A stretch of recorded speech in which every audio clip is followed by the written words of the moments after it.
Friends, ఈరోజు మనం cocoa pudding prepare చేసుకుందాం. మనం ఈ కోకో పుడ్డింగ్ షాప్లో చేసుకుంటాం కదా, అదే ఇంట్లో ఎలా చేసుకోవాలో చూద్దాం. ఫస్ట్ చైనా గ్రాస్ తీసుకోవాలి అండ్ కొబ్బరి మిక్సీ పెట్టుకోవాలి లైట్గా పచ్చపచ్చగా. Tea glass sugar, 1 glass coco water.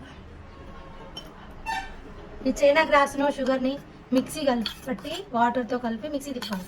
China grass sugar water ఇది మెత్తగా మిక్సీ చేసుకోవాలి.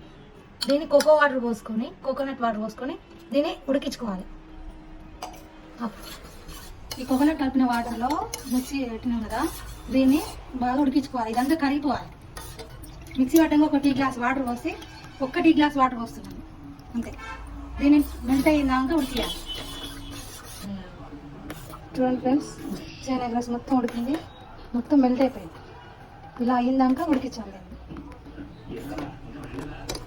ఫ్రెండ్స్, మన చైనా గ్రాస్ ఉడికిపోయింది, చల్లారింది. ప్లేట్ తీసుకొని నెయ్యి ఇలా రాసుకోవాలి. మొత్తం ఇది ఉడికిందాన్ని ప్లేట్లో పోసుకోవాలి. మొత్తం పోసుకుంటే బాగుంటుంది. కాస్త మందమే రావాలి. మందం వస్తేనే టేస్ట్ బాగుంటుంది కోకోజల్. ఇప్పుడు మనం కొబ్బరి దీన్ని స్ప్రింకిల్ చేసుకోవాలి. లైట్గా చల్లుకుంటే బాగుంటుంది. ఇప్పుడు 1 అవర్ కూల్ అయినాక ఫ్రిడ్జ్లో పెట్టుకొని టేస్ట్ చేద్దాం. చూడండి, కోకోనట్ జెల్లీ రెడీ అయింది. మనం పీసెస్ కట్ చేసుకుందాము.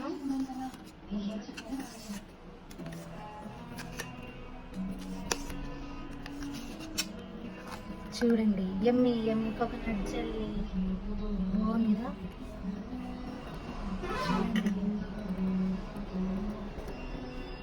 అలాగే మన షాప్లో కొనుక్కున్నట్టుగానే కూడా ప్రిపేర్ చేస్తాం. చూడండి, ఇదిగో మన షాప్లో ఎలా కొనుక్కుంటామో అలాగే వచ్చింది. చూడండి, ఇదిగో యమ్మీ యమ్మీ కోకోనట్ జెల్లీ రెడీ.